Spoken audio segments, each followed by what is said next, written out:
Okay, good morning everyone. Good morning sir. Morning. अब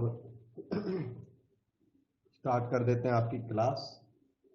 आज का टॉपिक राइट लेफ्ट कोसेट्स और लैग्रैंज थ्योरम, बहुत इंपॉर्टेंट थ्योरम है। इसके बाद हम लोग लैग्रैंज थ्योरम और उस थ्योरम की कुछ कॉर्नरीज हैं उनको करेंगे। तो पहले तो ये राइट कोसेट क्या होता है। जैसे H सब ग्रुप ऑफ G आपने लर्न किया हुआ है। H सब ग्रुप ऑफ G। सब ग्रुप कब होता है? जब H G का सबसेट हो। ओनली टू कंडीशंस हैं। H क्या हो? G का सबसेट हो और ऊपर से H is also group.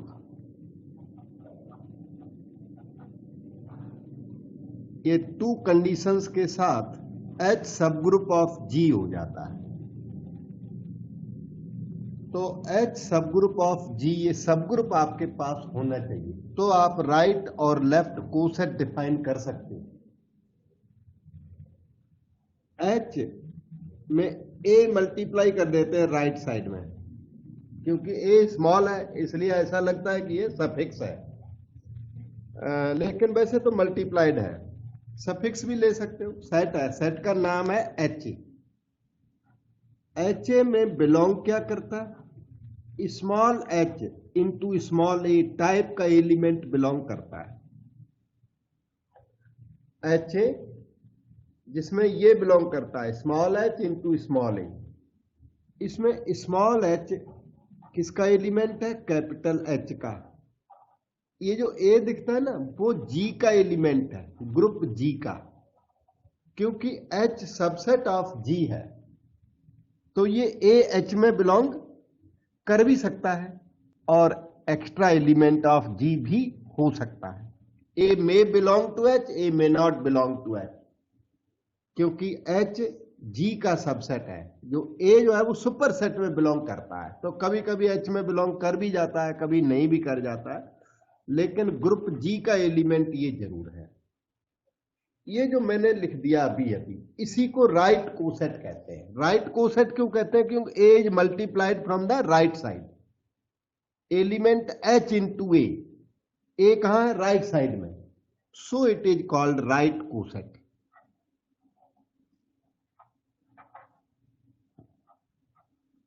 Right coset of H in G, ऐसे लिखते हैं इसको। अब left coset A into H, वो अगर स्मॉल ए लेफ्ट में हो तो इसे लेफ्ट कोसेट कहते हैं। इसमें क्या बिलोंग करता है? Element like A into H type का एलिमेंट बिलोंग करता है। H comes from subgroup H, A comes from group G, इसे कहते हैं left coset. This is called left coset of H in G। ये हमने फर्स्ट डेफिनेशन राइट कोसेट की दे दी, ये सेकेंड डेफिनेशन लेफ्ट कोसेट की दे दी, और मुझे लगता है अब आगे चलते हैं, फिर कुछ बातें हैं कोसेट की तो वो बताएंगे। वो पहले तो नेक्स्ट टॉपिक पर चलते हैं। कोसेट समझ में आ गया होगा। ये कोसेट, कोई चीज समझ में आए फौरन बोल देना। अच्छा, यहां पर एक थ्योरम है, two right cosets of H in G are either identical और डिसजॉइंट। ये थ्योरम राइट कोसेट के लिए तो लेफ्ट कोसेट के लिए भी वैलिड है। हम राइट कोसेट के लिए प्रूव कर रहे हैं। Similar proof can be supplied for left coset. आप लेफ्ट कोसेट को उसको देख देख के एक बार तो देख के कर लेना, बाकी बाद में याद कर लेना। तो two right cosets are either disjoint और आइडेंटिकल, बहुत यूजफुल थ्योरम है। और एग्जाम में भी कभी कभी आती है कि 2 राइट कोसेट्स लीजिए given 2 right cosets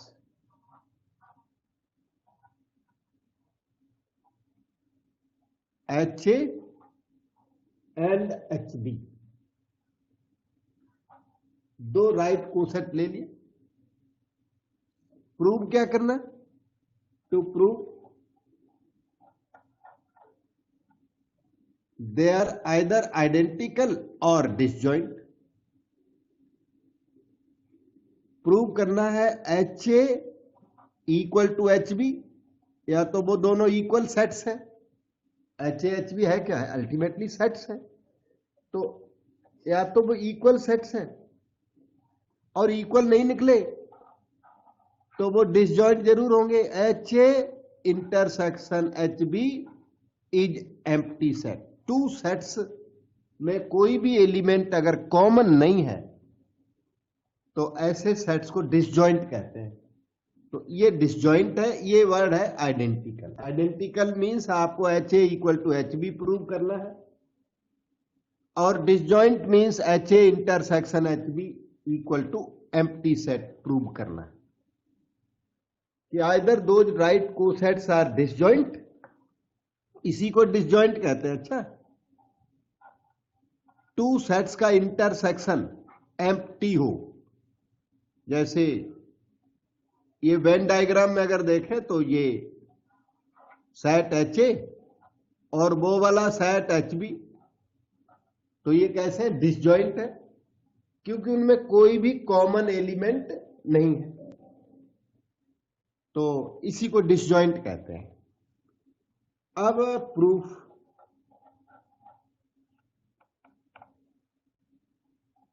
first point, proof इसका यहां से स्टार्ट किया जाता है कि अगर HA इंटरसेक्शन HB अगर ये एम्प्टी सेट है तो थ्योरम को प्रूव क्या करना है? It is already proved. हमें तो प्रूव तब करना है जब ये HA इंटरसेक्शन HB एम्प्टी नहीं है। तो if HA intersection HB is empty then theorem is done, theorem is trivial, there is nothing to prove. Empty set हो तो अच्छी बात है, तो थ्योरम प्रूव होगी। Then theorem is trivial, clear, obvious या trivially true, there is nothing to prove. Problem तो तब है जब ये नॉन एम्प्टी हो। एम्प्टी है तो ठीक है, क्वेश्चन भी कह रहा है एम्प्टी प्रूव करो, हम भी कहते हैं हाँ एम्प्टी है, एम्प्टी है तो ठीक है। एम्प्टी नहीं है तो आपको प्रूफ देना पड़ेगा। इफ HA इंटरसेक्शन HB, दोनों का इंटरसेक्शन निकाला, वो तो एम्प्टी निकला नहीं, इसका मतलब HA इंटरसेक्शन HB में कोई कॉमन एलिमेंट एग्जिस्ट करता है, ऐसा एलिमेंट जो HA में भी है और HB में भी है, तभी तो इंटरसेक्शन में बिलोंग करता है। अगर ये नॉन एम्प्टी है तो फिर there exists at least one element, an element भी बोल सकते हो, at least one element C belonging to HA intersection HB। उस केस में कम से कम एक एलिमेंट HA इंटरसेक्शन HB में बिलोंग करेगा, क्योंकि वो नॉन एम्प्टी है। नॉन एम्प्टी में तो कुछ न कुछ बिलोंग किया करता है। तो ए बी पहले ही यूज है, हमने एलिमेंट का नाम रख दिया C। इसका मतलब है C belongs to HA and C belongs to HB।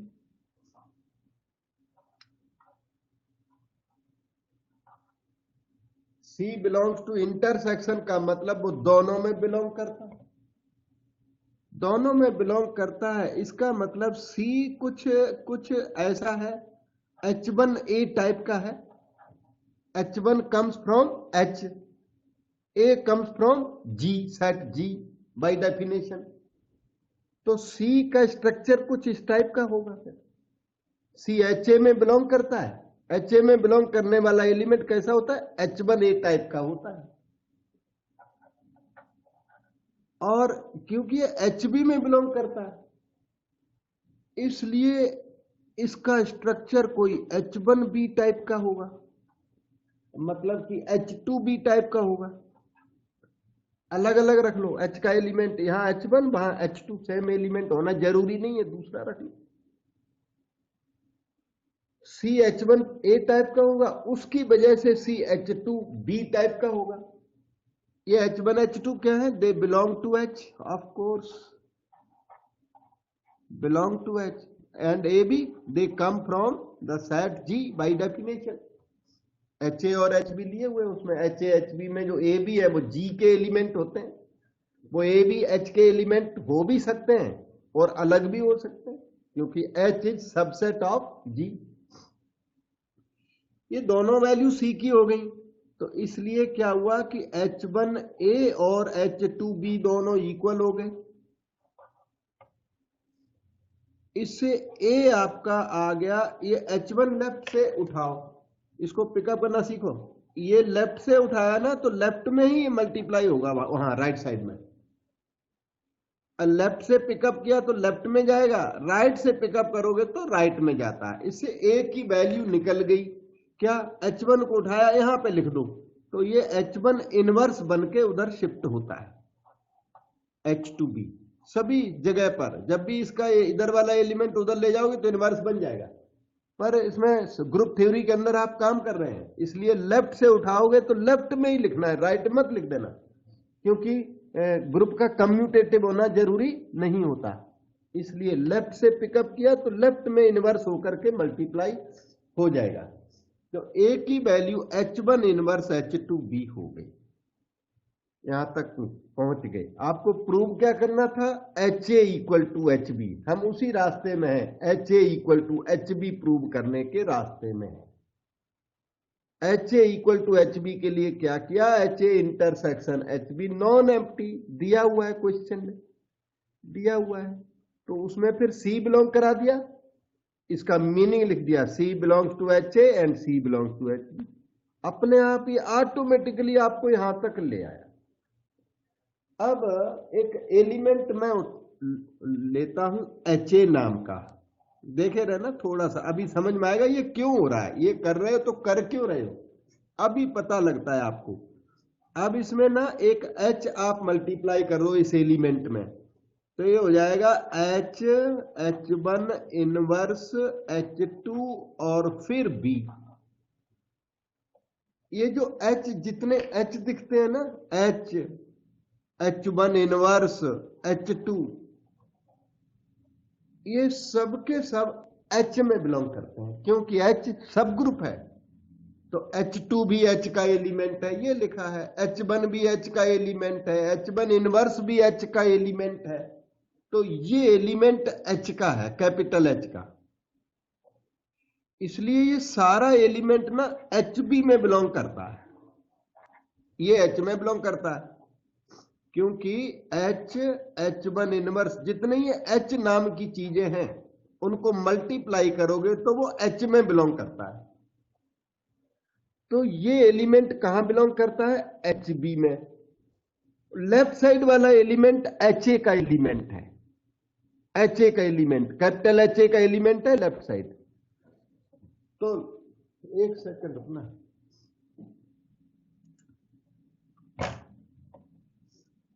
ये जो आपने क्या किया, HA जो एलिमेंट है उसको HB में बिलोंग करा दिया, लेकिन HA तो कैपिटल HA का एलिमेंट तो है बेसिकली। देखो ना HA, इसका स्ट्रक्चर क्या है? कैपिटल H इंटू A का स्ट्रक्चर है इसका, तो ये बेसिकली इसका एलिमेंट है। और आपने एफर्ट करके बिलोंग किधर करा दिया? HA बिलोंग टू HB करा दिया, एलिमेंट इस सेट का बिलोंग उसमें करा दिया। ये जो है +1 में आपने सीखा था कि HA सबसेट ऑफ HB का प्रूफ हो गया। ये चीज, this says HA is subset of HB।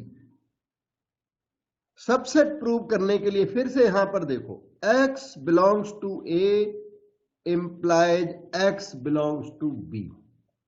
If this happens, then a is called subset of b. याद कर लो, ये +1 में था ये। x बिलोंग्स टू a से स्टार्ट करके उस एलिमेंट को x b में बिलोंग करा दो तो a सबसेट ऑफ b हो जाता है। आपने HA subset of HB prove कर दिया।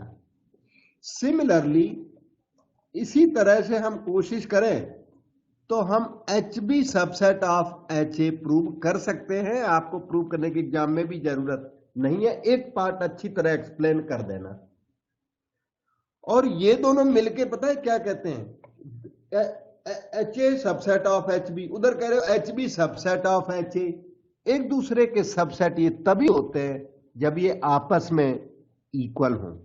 तो these two together imply, equation number 1, equation number 2, 1 and 2 together imply HA equal to HB।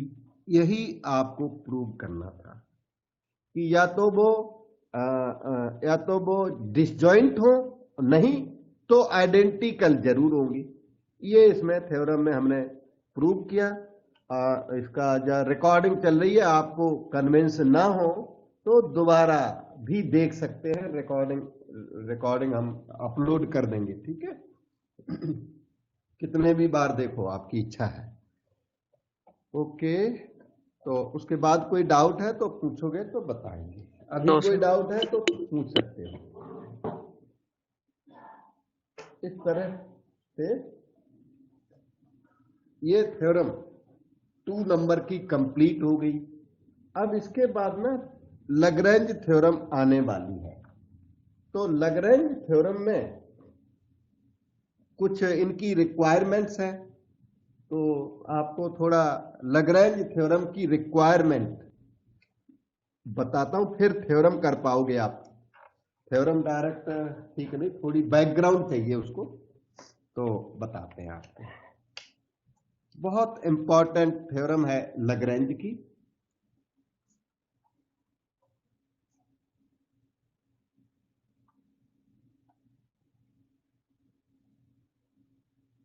Requirements, कुछ नीड्स है, कुछ साथ में बता देंगे, कुछ एडवांस में।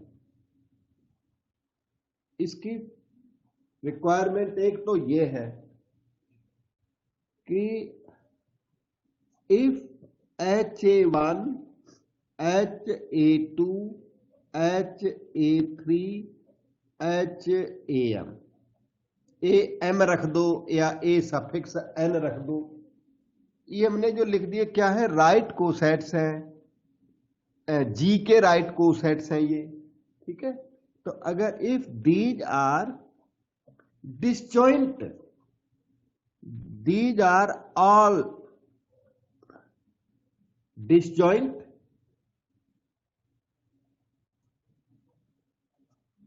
एक minute, these are disjoint and are all the cosets of G, all the cosets of H in G, G के ये सभी राइट कोसेट्स हैं। मतलब राइट कोसेट और कोई भी नहीं है, ऑल द कोसेट्स, मतलब इसके अलावा कोई भी राइट कोसेट एग्जिस्ट नहीं करता। This is totality of right cosets, ठीक है। अगर ऐसा होता है तो ये रिजल्ट है G is equal to HA1 union HA2 union HA3 union HAM। ये रिजल्ट वैलिड होता है। ये एक्चुअली ये खुद भी थ्योरम है, I have written without proof की। वहां लैग्रेंज थ्योरम में तो इसके प्रूफ की जरूरत होती नहीं है, और इसका इंडिपेंडेंट प्रूफ अभी तक एग्जाम्स में आता नहीं है, PUE में ही नहीं, कहीं भी आता नहीं है। तो इसलिए हमने इसको स्टेट कर दिया है। टाइम मिलने पर कभी प्रूफ देख लेंगे, प्रूफ में फिर टाइम भी तो लगता है।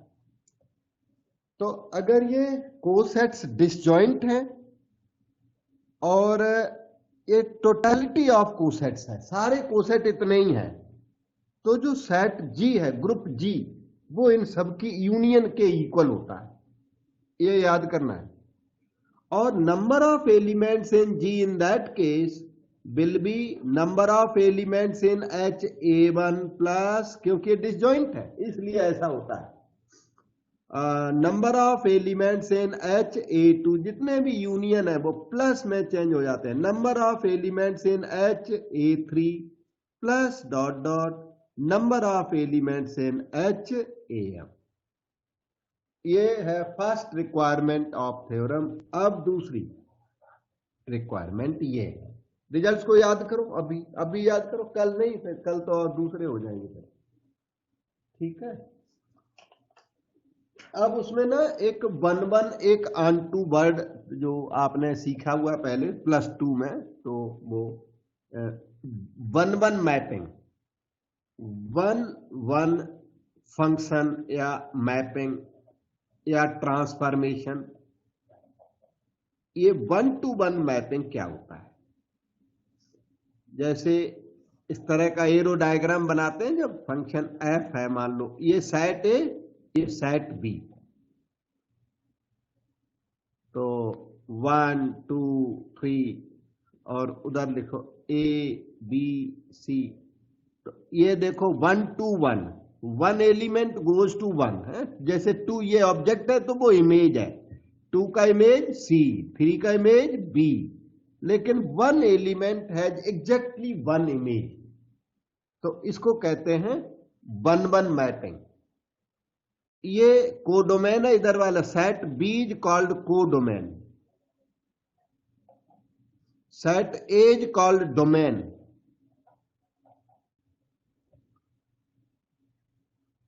अब मान लो यहां पर एलिमेंट एक डी भी है, तो कोडोमेन और रेंज में अब फर्क आ गया। डी अगर है नहीं तब तो कोडोमेन रेंज इक्वल होंगे, लेकिन अगर डी एग्जिस्ट करता है, जिसका यहां पर प्री इमेज एग्जिस्ट नहीं करता, डी विदाउट ऑब्जेक्ट है, there is no object for D, तो ये जो मैप हमने बनाया हुआ ये है वन इनटू मैप है। ये इनटू क्यों? क्योंकि एक्स्ट्रा एलिमेंट होता है तो इनटू बोलते हैं, और यहां एक्स्ट्रा एलिमेंट नहीं होता है तो ऑनटू बोलते हैं।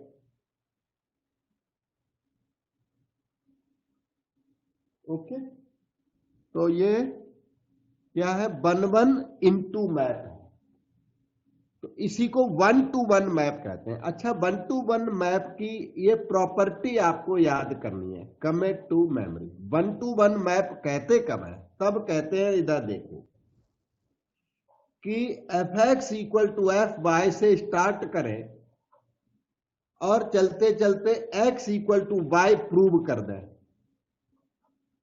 If fx equal to Y implies x equal to Y, then f is called 1-1। ये उसका अलजेब्रिक डेफिनेशन है।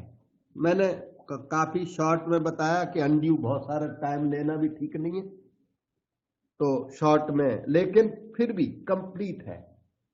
तो ये चीज को याद करना, fx equal to F Y से स्टार्ट करके कभी भी x equal to Y prove कर दोगे तो f 1-1 हो जाता है। 1-1 प्रूव करने का एक और भी मेथड है, हमें लगता है वो सेकंड मेथड आप यूज नहीं करोगे, अगर कभी करेंगे तो बताएंगे आपको। फिलहाल ये खूब यूज में है और आप यूज करिए। अब डी, यहाँ पे रेंज क्या होगी, रेंज थोड़ा सा बता देता हूं। रेंज यहाँ पर हुई ये ABC, जो जिनका प्री इमेज एग्जिस्ट करता है उनके सेट को रेंज कहते हैं, और range is always subset of codomain. ये कोडोमेन का सबसेट होता है। डी इसमें एक्स्ट्रा एलिमेंट है। अगर रेंज और कोडोमेन इक्वल हो जाए, मतलब यहां से डी हटा दो, तो इसी को फिर ऑनटू मैप बोलेंगे। अभी ये क्या है, ये जो है 1-to-1 इनटू मैप है। फिलहाल इनटू मैप काम का नहीं होता, नहीं, इनटू मैप जो है वो किसी काम का नहीं होता, बस थ्योरी में ये बन के रह गया। ऑनटू मैप इंपॉर्टेंट होता है, जिसमें ये वाला एलिमेंट, एक्स्ट्रा एलिमेंट को डोमेन में ना हो। मतलब हमें वो मैप स्टडी करने होते हैं जिसमें रेंज और कोडोमेन इक्वल होगा। रेंज और कोडोमेन इक्वल होगा तो फंक्शन कैसा हो जाएगा? ऑनटू हो जाएगा। रेंज सबसेट ऑफ कोडोमेन है तो फंक्शन ऑनटू नहीं होगा, इनटू होगा। तो अब हम एक दूसरा वर्ड सीखेंगे, ऑनटू। अच्छा, जिसे वन वन मैपिंग कहते हैं इसी को इंजेक्टिव मैपिंग भी कहते हैं। वन वन और इंजेक्टिव एक ही बात है। बेटे कोई डाउट हो तो पूछो, बता दूंगा। No sir. ओके, अब है ऑनटू। एक वर्ड ऑनटू मैपिंग, बहुत ज्यादा यूजफुल वर्ड्स हैं ये। Onto mapping, onto transformation, onto function, सब एक ही बातें हैं। इसे सर्जेक्टिव भी कहते हैं।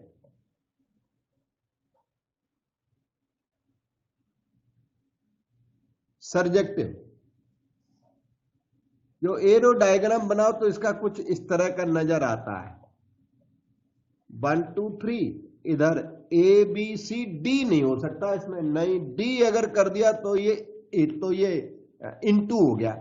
तो 1 का इमेज ए, 2 का इमेज बी भी हो सकता है, सी भी हो सकता है, लेकिन 1 ऑब्जेक्ट मिला है, 1 इमेज। ये देखिए, ये 1 1 ऑनटू है। ये 1 1 तो है पर ऑनटू भी है ये। तो इसमें कोडोमेन रेंज इक्वल है तो इसे ऑनटू कहते हैं। If codomain equal to range, codomain equal to range, then function is onto.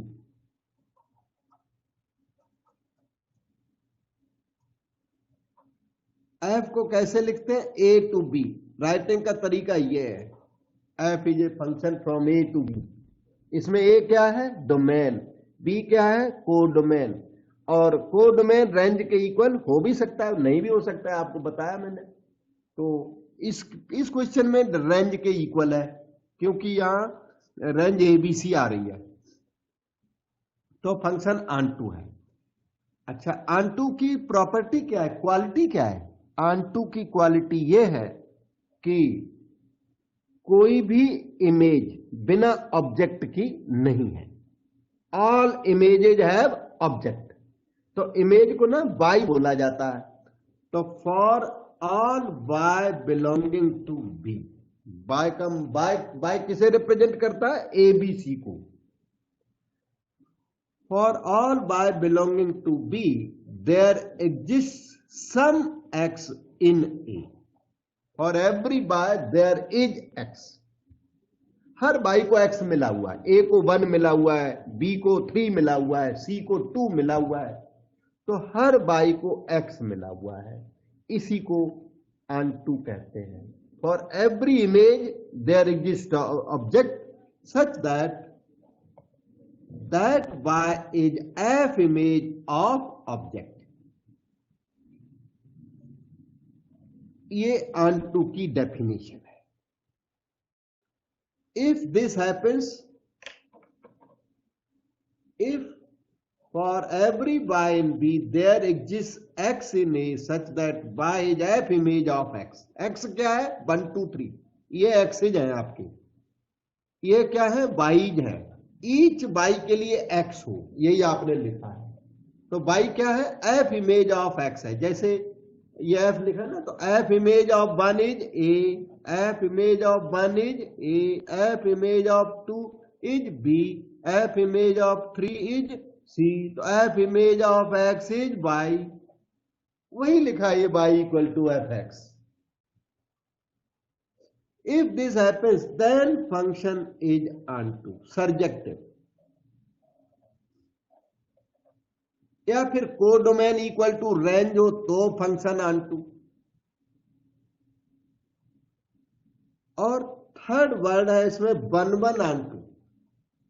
1 1 onto map, 1 1 भी हो और ऑनटू भी हो, इसे कहते हैं इंजेक्टिव प्लस सर्जेक्टिव। 1 1 किसे कहते हैं? इंजेक्टिव को। ऑनटू किसे कहते हैं? सर्जेक्टिव को। इंजेक्टिव प्लस सर्जेक्टिव, तो वो क्या हो जाता है? बाइजेक्टिव। दोनों, bi means two, two jective, bijective. Injective plus surjective is called bijective.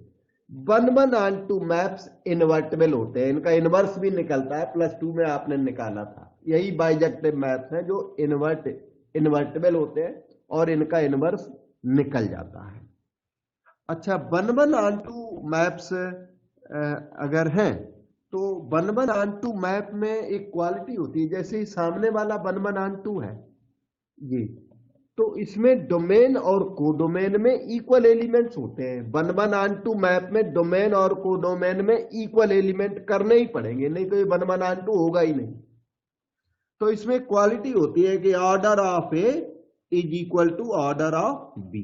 1 on 2 map का मतलब है कि दोनों में नंबर ऑफ एलिमेंट्स इक्वल होते हैं। ध्यान दो सब लोग ध्यान दो, उसमें नंबर ऑफ एलिमेंट्स इक्वल होते हैं। हम लोग यूज करेंगे ना उसमें लैग्रेंज थ्योरम में 1 ऑन 2 मैप जो वर्डिंग है वो यूज करेंगे, ठीक है। ओके, अब आपको थ्योरम समझ में आएगी। ये उसका प्री रिक्वायरमेंट था, अब दिक्कत नहीं आएगी, नहीं तो सरप्राइज जैसा लगता ना कि कहां से लिख दिया क्या आएगी, तो इसलिए मैंने एडवांस में वो चीजें बता दी, अब सरप्राइजिंग नहीं लगेंगी। थ्योरम है ये Lagrange theorem, if G is finite group. हाँ, लैग्रेंज थ्योरम तभी लगेगी जब ऑर्डर ऑफ जी कैसा हो, फाइनाइट। ऑर्डर ऑफ जी समझते हैं ना, number of elements in G. तो G is finite group, H is any sub group of G. H sub group of G, H sub group को डिनोट करता है। Then order of H divides order of G. मतलब इसमें जो given है वो कुछ खास नहीं है। गिवन क्या है, जी इज फाइनाइट, ऑर्डर ऑफ जी क्या है, फाइनाइट है। कोई एनएम के कुछ ले भी सकते हो, जरूरत पड़ी तो आगे लिख दूंगा। और एच क्या है, इट इज सब ग्रुप ऑफ जी, तो एच भी फाइनाइट होगा क्योंकि वो सब ग्रुप है, सबसेट है। जब सुपर सेट फाइनाइट तो सबसेट भी फाइनाइट। ये इन्होंने दिया हुआ है to prove order of H. जो एच के नंबर ऑफ एलिमेंट्स है ना, वो ग्रुप के नंबर ऑफ एलिमेंट्स को डिवाइड करेंगे। Order of H divides order of G, ये डिवाइड्स का साइन है। अच्छा, यहां पे लिखा हुआ है, इसी को दूसरा रीस्टेटमेंट है, order of sub group divides the order of group. Order of sub group divides the order of group. यही है लैग्रेंज थ्योरम, जो कि एग्जाम्स में आपके सामने है। 2006, 7, 9, 10, 11, 13, 14 तक का रिकॉर्ड है यहाँ पर, और भी आया होगा तो कई बार हम नोटिस नहीं भी कर पाते हैं, पर ये बस करनी है, मतलब मोस्ट इंपॉर्टेंट है, करना ही करना, चॉइस नहीं है। और इसके कई सारे प्रूफ्स में से आपको एक अच्छा सा इजी और बढ़िया एक्सेप्टेबल प्रूफ दे रहा हूं। तो प्रूफ्स 2-3 प्रूफ्स हैं, ये अच्छा वाला प्रूफ है, इसमें याद करने में लेबर थोड़ी कम है। तो इसमें ना प्रूफ स्टार्ट करता हूं। प्रूफ में हमने ना 2-3 स्टेप्स बनाए हुए हैं, तो स्टेप्स वाइज करेंगे तो आपको याद भी तो करना है। तो नंबर 1 स्टेप में हम ये चीज प्रूव करेंगे। फर्स्ट स्टेप में हम प्रूव करेंगे order of H equal to order of H. Order of sub group is equal to order of right coset H. H में और एच ए में सेम नंबर ऑफ एलिमेंट्स होते हैं। पहले हम ये प्रूव करेंगे, अगर आपका एच फाइनाइट है तो सेम नंबर ऑफ एलिमेंट्स होते हैं। ये आपको प्रूव करके देना है, ठीक है। 2 सेट्स में equal number of elements prove करने हैं। तो इक्वल नंबर ऑफ एलिमेंट्स कब होते हैं, जब इनके बीच में 1 ऑन 2 मैप हो। इनके बीच में क्या हो, 1 ऑन 2 मैप हो, तो ये प्रूव हो जाएगा। तो इसे प्रूव करने के लिए पता है क्या प्रूव करना है, इसे प्रूव करने के लिए मैं यहां पे थोड़ा सा लिख देता हूं। आपको प्रूव करना है कि there exists 1-1-onto map, 1-1-onto map, कोई भी एक 1-1-onto मैप की एग्जिस्टेंस आपको शो करनी है। कौन सा map? F from H to H। अगर आपने ये प्रूव कर दिया रेड वाला, तो ऑर्डर ऑफ H और ऑर्डर ऑफ H इक्वल हो जाएंगे, क्योंकि 1-1-onto मैप जब भी प्रूव कर दोगे तो डोमेन और को डोमेन के नंबर ऑफ एलिमेंट्स इक्वल हो जाते हैं। तो इसे प्रूव करने के लिए ये प्रूव करना है। ये हेडिंग है, याद रख लेना। आप 3 स्टेप्स है टोटल, वैसे तो 2 ही है मेन, तो एक थर्ड स्टेप है, उसमें एक कुछ डिफाइन करूंगा इंडेक्स वगैरह, तो आपको आराम पड़ेगा। ऐसे याद करके लिखोगे पूरे मार्क्स मिलेंगे। अच्छा, order of H is equal to order of H। ये प्रूव करने के लिए मैपिंग कोई डिफाइन करो और उस मैपिंग को 1-1-onto प्रूव करो। तो डिफाइन करता हूं, define F H to H by F of, define करना भी आसान है। एक H का एलिमेंट लो, याद रहे F के आगे ना हमेशा यहां डोमेन एलिमेंट होता है इस जगह पर, तो fx का जो x है वो डोमेन में होना चाहिए। तो जो यहां एलिमेंट लिखोगे वो डोमेन का एलिमेंट स्मॉल h लिख दो। ये स्मॉल h कहां बिलोंग करता है? कैपिटल H में। और इसका आंसर जो है वो या इसमें बिलोंग करना चाहिए HA में, तो इसका एलिमेंट लिख दो स्मॉल HA। तो आपकी जो मैपिंग है वो वेल डिफाइंड मैपिंग हो गई। क्यों? क्योंकि F के आगे जो लिखा वो डोमेन का एलिमेंट लिया आपने और आंसर को डोमेन का एलिमेंट लिया। तो इससे क्या है, this mapping is very very well defined.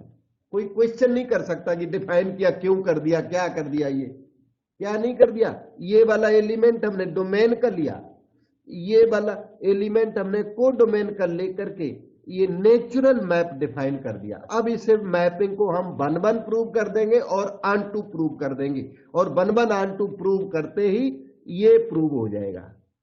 फिर इसमें एक और इजी सा स्टेप है, बस 2 स्टेप में आपकी थ्योरम प्रूव हो जाएगी। अब देखिए आगे, this map is 1-1।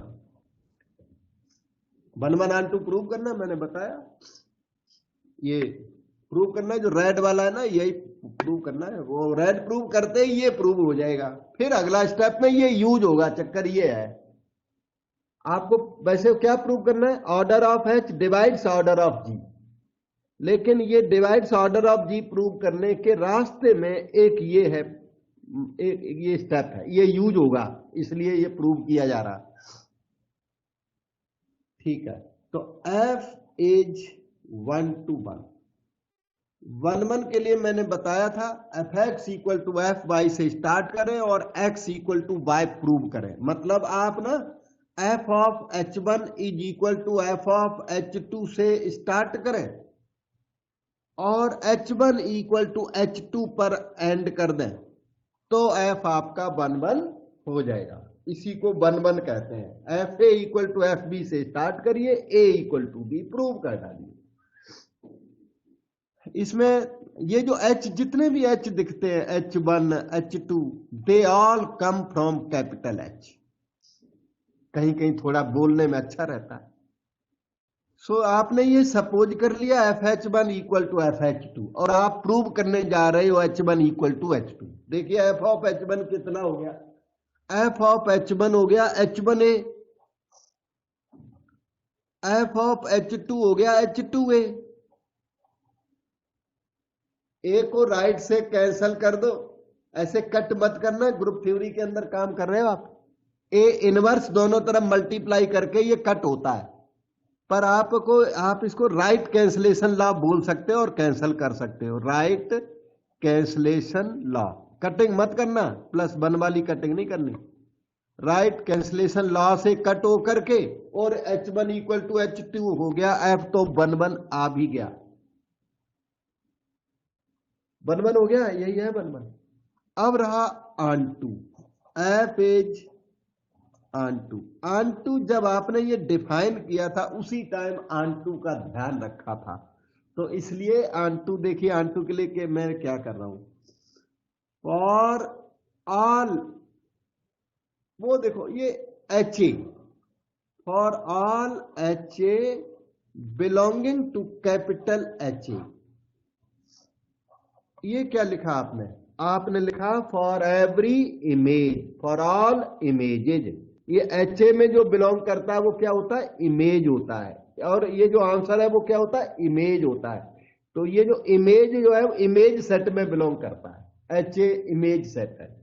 For every image there exists object, object का नाम क्या है, H. For every image there exist object in H, object कहां होना चाहिए, डोमेन में। और ये सब सही बातें हैं कि एच ए जो है एच ए का एलिमेंट है, H capital, such that f of H is equal to H A is valid for every image there exist object such that definition of function is valid. इसका मतलब हर image को object मिला हुआ है, function onto है, इसी को onto कहते हैं। तो ऑनटू आपको ज्यादा कुछ प्रूव नहीं करना है, आसानी से लिख देते हैं, बस यही है। और every image there exist object, तो ये ऑनटू हो गया। तो एफ अपना कैसा हो गया, बाइजेक्टिव हो गया, therefore F is bijective. Bijective map invertible होते हैं, इनवर्स की हमें फिलहाल जरूरत नहीं है। हाँ, इनमें नंबर ऑफ एलिमेंट्स इक्वल हो गए, O H is equal to O H A आपने प्रूव कर डाला। ये स्टेप 1 कंप्लीट हो गया। कोई भी डाउट हमें पूछे, डाउट ना हो तो पॉजिटिवली इनको याद करें, आपका काम हो जाएगा ठीक सा। लिमिटेड टाइम है।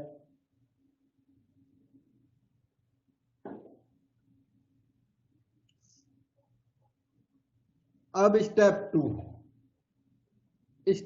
2 में आप ये लिख देना, G equal to H(A1) union H(A2), वो जो बताया था आपको उसकी जरूरत अब पड़ गई, जो मैंने प्री रिक्वायरमेंट में बताया था।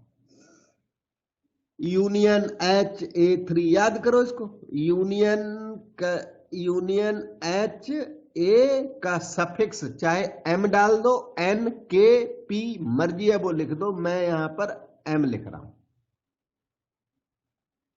लेट दिस हैपन, ये क्या सिंपली सपोज कर लिया, नहीं, ये हैपन होता है। लेट की जगह ना ऐसे बोलो, वी नो दैट, हमें ये पता है, सपोज नहीं है ये, एक्चुअली ये थ्योरम है, ये लेमा है, ये अलग से प्रूवेबल है। थ्योरम के साथ इसका प्रूफ हमारे ऑथर सप्लाई नहीं करते, इसलिए हमने साथ में सप्लाई नहीं किया, या अज्यूम कर लेते हैं। We know that this happens. अब वी नो दैट तो आपने लिख दिया, अब बताओ ये है क्या, जी तो ठीक है, ग्रुप है, ये क्या है, where H(A1) H(A2) HAM are all the cosets, ये सारे कोसेट हैं, are all cosets, all disjoint भी लिख, कोसेट्स ब्रैकेट में लिख देता हूं, डिसजॉइंट, ये सारे कोसेट इतने ही है, इसके अलावा कोई कोसेट नहीं है, हमारा सेंस ये है, सारे कोसेट हैं ये, are all cosets disjoint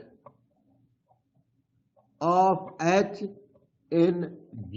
clarity के लिए बोल दो, there is no other coset of H in G, there is no coset other than these.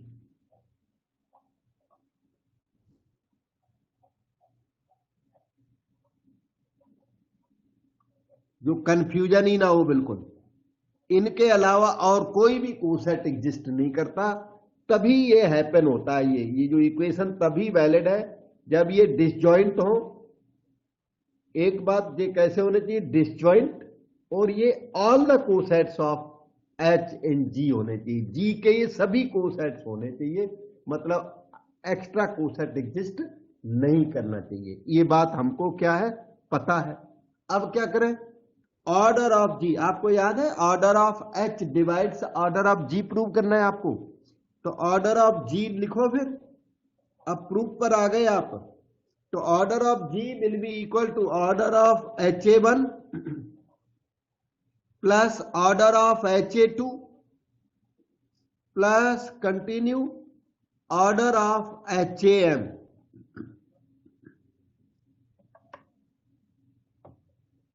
Doubt हो वहां पूछना है। ये हमने पहले बताया था, डिसजॉइंट कोसेट होते हैं तो यूनियन प्लस में कन्वर्ट हो जाती है। और आपने फर्स्ट स्टेप में ये प्रूव किया था, ये order of H equal to order of H A. तो order of H A one order of H हो गया, ए बन गया बिकॉज ऑफ वन। ये इक्वेशन नंबर जो वन प्रूव की थी उसको यूज करो। Order of H A two, ये ऑर्डर ऑफ एच बन गया, एच ए थ्री का ए थ्री उड़ जाएगा, एच बन जाएगा। ये ए एम का एम गया और बच गया ओ एच, एम तो हट गया। इक्वेशन नंबर वन आपको ऑथराइज करती है सफिक्स को रिमूव करो। और ये कितने एलिमेंट्स हैं, एम एलिमेंट्स हैं, एम टाइम्स, एम टाइम्स है। O H O H O H को एम टाइम्स आपने ऐड किया तो एम टाइम्स ओ एच हो गया। O G is equal to M times O H. इसका मतलब है कि O G by O H is equal to M. Order of H ने ऑर्डर ऑफ जी को डिवाइड कर दिया और आंसर आया एम, कोसेंट आया, आंसर आया एम। इसी का डायरेक्ट मीनिंग है कि order of H divides order of G. Order of H ने ऑर्डर ऑफ जी को डिवाइड कर दिया और आंसर एम आ गया है। ठीक है, और थ्योरम आपकी कंप्लीट हो गई। Lagrange theorem gets completed, hence the proof. Step 2 में कोई भी डाउट हो बताओ। बहुत कन्वीनियंटली आपको ले चल रहे, जो दिक्कत आएगी नहीं। थोड़ा पेन लोगे तो दिक्कत नहीं आएगी, समझने में दिक्कत नहीं है। इसके बाद अपना याद करो, बल्कि याद करने के लिए भी हमने ध्यान रखा हुआ, स्टेप वाइज बताया, जो कंफ्यूजन पैदा ना हो बिल्कुल भी। अब इसमें कुछ रिमार्क्स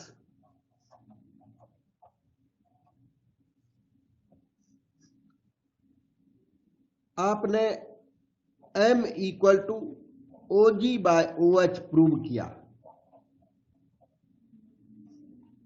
इस m को इंडेक्स कहते हैं। अच्छा, कहते हैं इसको index of h in g। This is called index of h in g।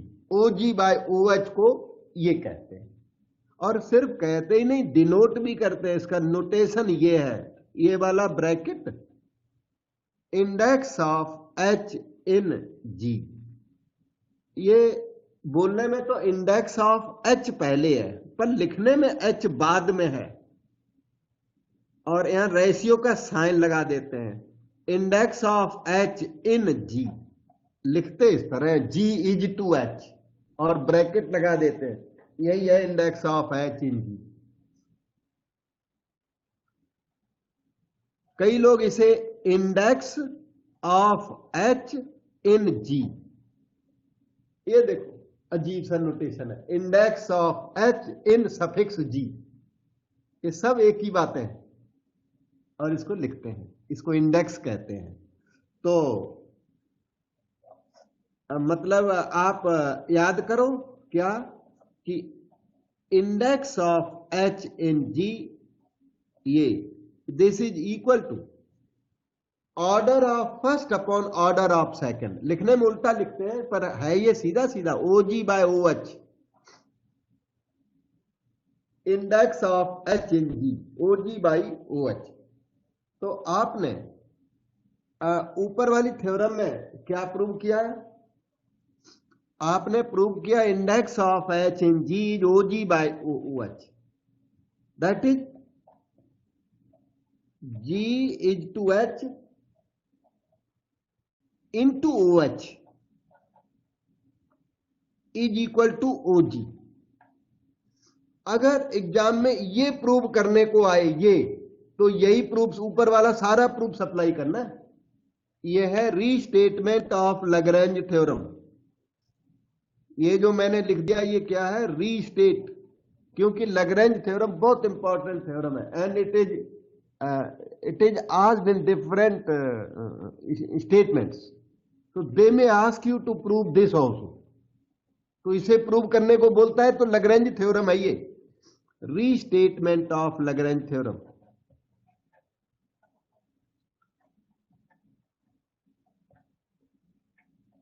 तो ये आता है एग्जाम में, तो भी ऊपर वाला प्रूफ सप्लाई करना। ठीक है, अब हम आगे चलते हैं, देखते हैं अब क्या अगला स्टेप क्या है, देखता हूं। अब इसकी ना थोड़ी बहुत वो होती है कॉर्लरी, तो कॉर्लरी देखते हैं कौन सी करनी है, समझाता हूं।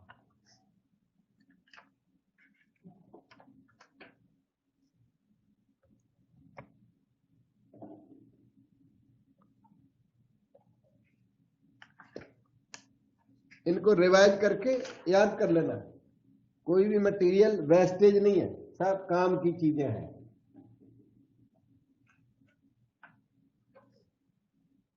यहां से थ्योरम स्टार्ट की थी, order of H divide order of ji.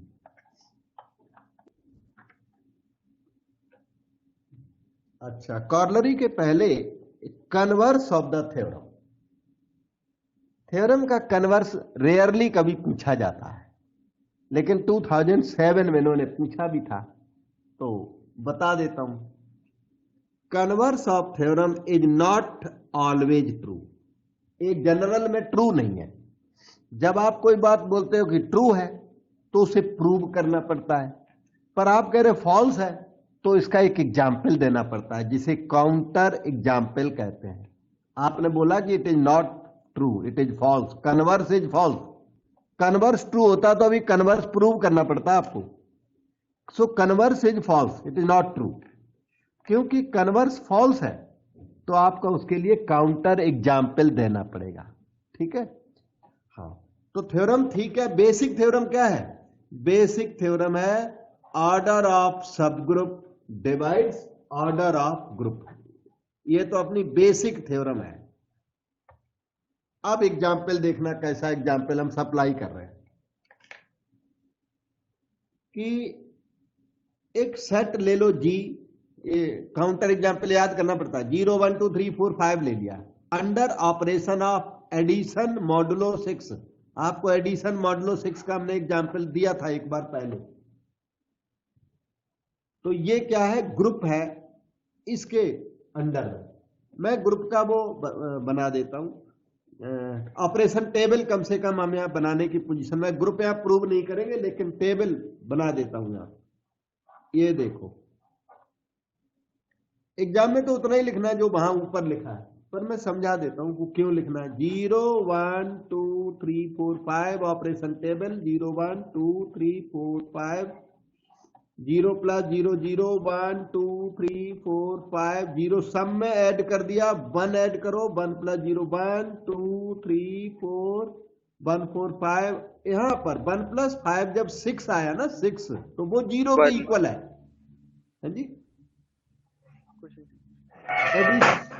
Addition modulo 6 का मतलब है जब 6 या उसके ऊपर का एलिमेंट आ जाए तो उसमें 6 का डिवीजन करके रिमाइंडर लिखें। Yes sir. इसी तरह 2 को ऐड करो, 2 3 2 2 4 2 3 5 2 4 6 0 हो जाएगा, 2 5 7 2 हो जाएगा, 1 हो जाएगा, सॉरी।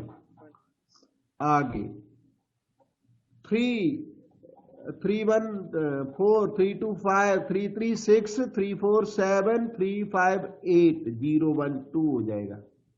4 प्लस 0 4 प्लस 1 5, ये 0 1 2 3 तक जाएगा, और 5 जब ऐड करोगे तो 5 प्लस 0 5, फिर 0 1 2 3 4 तक आएगा। और इसमें आइडेंटिटी एलिमेंट 0 है, 0 सभी जगह आ रहा है, आइडेंटिटी एलिमेंट 0 हो गया। और इनवर्सेज है इसके अंदर। इनवर्स आपको बताता हूं, जो 1 का इनवर्स है ना, 1 का इनवर्स वो 5 है, और 4 का इनवर्स देखना, 4 का इनवर्स बैठेगा जाके 2। क्यों? इन्हीं दोनों का सम क्या है? आइडेंटिटी एलिमेंट है। तो 4 का इनवर्स कौन है? 2 है। ठीक है, अब देखना इसकी लाइट में अब बात आपसे करता हूं। तो ये ग्रुप ले लिया हमने, तो ऑर्डर ऑफ जी यहां क्या है? 6 है, ऑर्डर ऑफ जी 6 है। ये आपने एच ले लिया 0 4, एक सेट ले लिया, इस सब ग्रुप नहीं है, ये सब ग्रुप नहीं है। क्यों? क्योंकि 4 का इनवर्स देखो, 4 का इनवर्स क्या है? 4 का इनवर्स है 2, लिख भी देता हूं, 4 का इनवर्स है 2। तो इस 4 का इनवर्स तो एग्जिस्ट ही नहीं करता सेट के अंदर। 0 का इनवर्स 0 है, वो तो ठीक है, 0 सेल्फ इन्वर्टिबल है, लेकिन 4 का इनवर्स क्या है? 2, और 2 सेट के अंदर नहीं है, तो 4 का इनवर्स एग्जिस्ट नहीं करता, तो ये H सब ग्रुप नहीं है। ये जो H हमने लिया वो सब सेट है, सब ग्रुप नहीं है। और इसका ऑर्डर क्या है? 2। सबसेट का ऑर्डर 2 है। इस सबसेट के ऑर्डर ने ग्रुप के ऑर्डर को यहां डिवाइड कर दिया। Order of H divides order of G है। ऑर्डर ऑफ H ने ऑर्डर ऑफ G को डिवाइड कर दिया, 2 ने 6 को डिवाइड कर दिया यहां, लेकिन H सब ग्रुप ही नहीं है। तो H अगर सब ग्रुप है, अगर H सब ग्रुप है तो वो ऑर्डर ऑफ G को डिवाइड करेगा, लेकिन ऑर्डर ऑफ G को डिवाइड करने वाला एवरी सेट सब ग्रुप होना जरूरी नहीं है, क्योंकि ऑर्डर ऑफ G को डिवाइड दूसरे भी कर देते हैं, दूसरे सबसेट्स के ऑर्डर भी ऑर्डर ऑफ G को डिवाइड कर देते हैं। वो तो ऑर्डर ऑफ G को अगर किसी ने डिवाइड कर दिया तो उसे सब ग्रुप होना जरूरी नहीं है। यही कन्वर्स बोलते हैं, कन्वर्स इज नॉट ट्रू। क्यों? यहां आपने ऐसा एग्जाम्पल दिया जिसमें ऑर्डर ऑफ H ने ऑर्डर ऑफ G को डिवाइड कर दिया, लेकिन फिर भी H सब ग्रुप नहीं है। ठीक है, और ये क्या जस्टिफाई कर देता है कि कन्वर्स इज नॉट ट्रू, कि order of H divides order of G does not mean H must be subgroup. नहीं, कोई सबसेट का ऑर्डर, कोई सबसेट का ऑर्डर ऑर्डर ऑफ G को डिवाइड कर भी सकता है, where S is some subset, this may happen, S is not a group, not a subgroup लिख दो, कोई बात नहीं। This may happen, order of S may divide, ठीक है ना, this may happen, may be, और इसी को कहते हैं कन्वर्स इज नॉट ट्रू। कोई डाउट हो तो पूछ लीजिए बेटा। ओके, और डाउट नहीं है तो आज मैं यहीं पर रुकता हूं, क्योंकि काम फिर आपके ऊपर प्रेशर इकट्ठा आ जाएगा। इतना कर लीजिए, फिर इसकी ना 1 2 3 कॉर्नरीज हैं, वो अगले लेक्चर में डिस्कस करेंगे, उसके बाद फिर आगे चलेंगे। ठीक है, ठीक है बेटा, थैंक यू।